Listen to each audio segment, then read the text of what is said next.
All right, welcome to the Tribulation, day 86.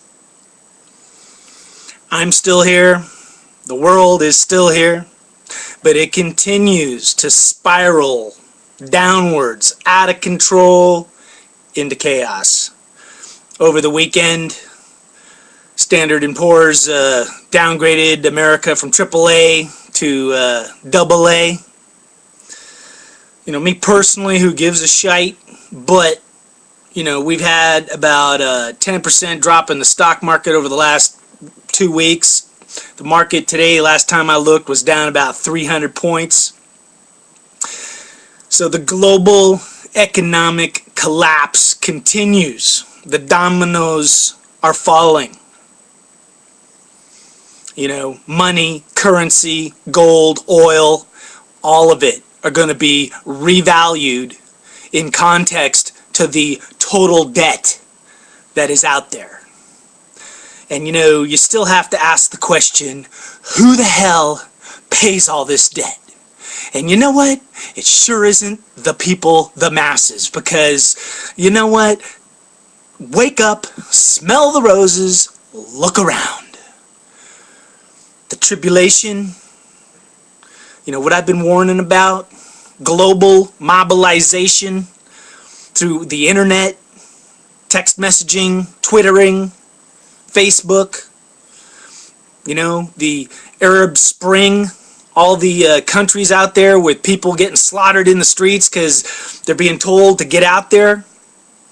But you know, people are going to get out there for whatever reasons, either to stand up or to get shot down.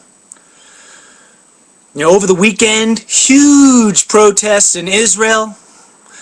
You know, all the people protesting the austerity measures, because even Israel isn't immune to any of that, because the truth be it told, you know, the whole world was sold a fake bill of goods. You know, that government, socialistic, communistic, capitalistic, whatever, but that government's your God and will take care of you. And the reason why I say it like that is because I know there's people that don't believe in God, but, you know, God ultimately, you know, one of the verses in the Bible is something like, you know, don't worry, you know, like God, I think Jesus said, you know, it's like, you know, God takes care of the birds and the bees, and, you know, when your time has come and you know, time to cash your ticket out, it don't matter, you know, so you don't need to worry about any or all of that.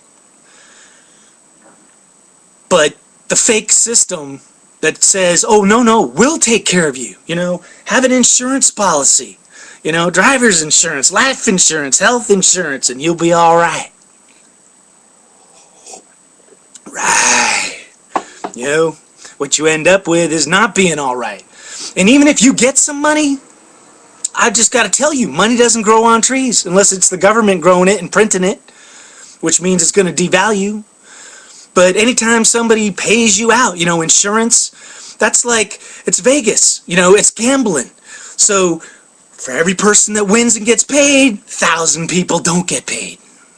You know, or, you know, the concept of, you know, health insurance only works when everybody's healthy. You know, if nobody's sick, it works because then everybody's paying it and they don't have to pay anything out.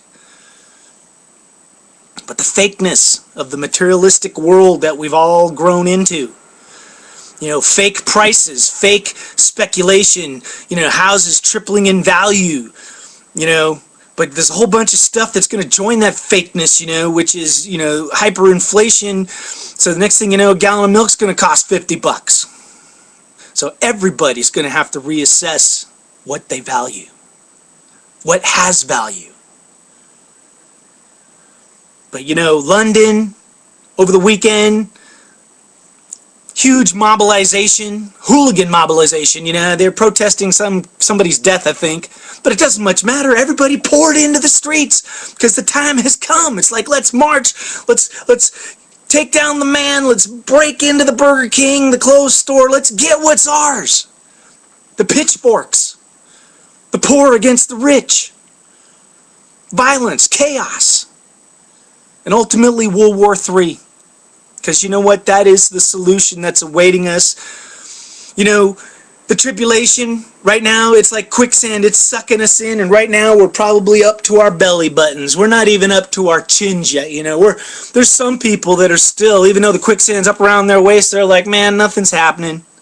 I don't know what this stuff is, and I can't get out of it, but you know what? Tribulation, nah. But soon it'll be like right to our chins, and you're thinking, man, I'm about to go under. And you know, then some people, you'll see people waking up. Of course, some people probably go right under, you know, be like it's all fake. Yeah, the life you had before, which was fake, you thought was real, and now all the disaster you're in is fake, even though everything's falling apart around you. You can't open up your eyes and believe it. But, you know, there is always hope. You know, disasters everywhere. Heat wave continues in the United States, famine in Africa. They got all sorts of crazy stuff going on over in Africa and the Middle East. You know, death camps, torture camps. You know, Obama's got some torture camps in Yemen.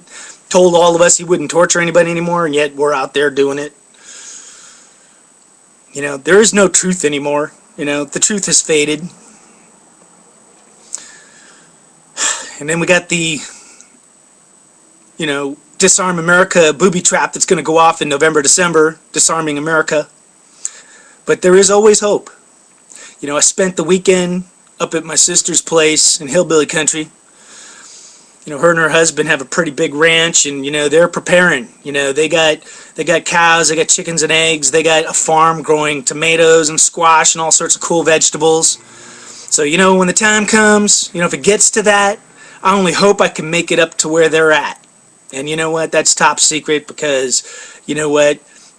They don't have enough for everybody, you know? So that's why we're saying, you know, prepare, get ready. Go buy extra canned goods, you know, extra jar of peanut butter, you know, whatever you need to maybe survive 3 months of just, you know, nothing.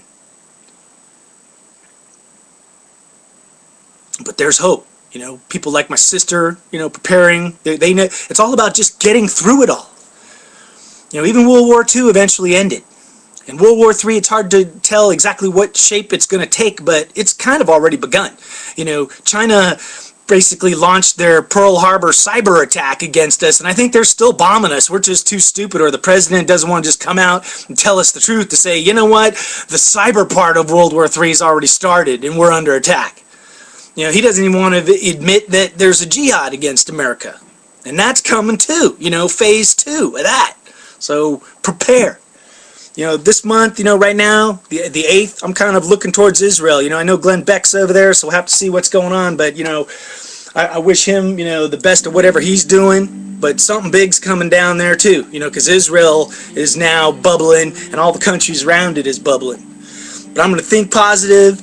You know, even life at the park is still crazy. But, you know, my Confront program's out there. It's on the website. And that's a start. I'm telling you, you know, no fear of the future. You know, confront the future. All right, keep on rocking. Peace out.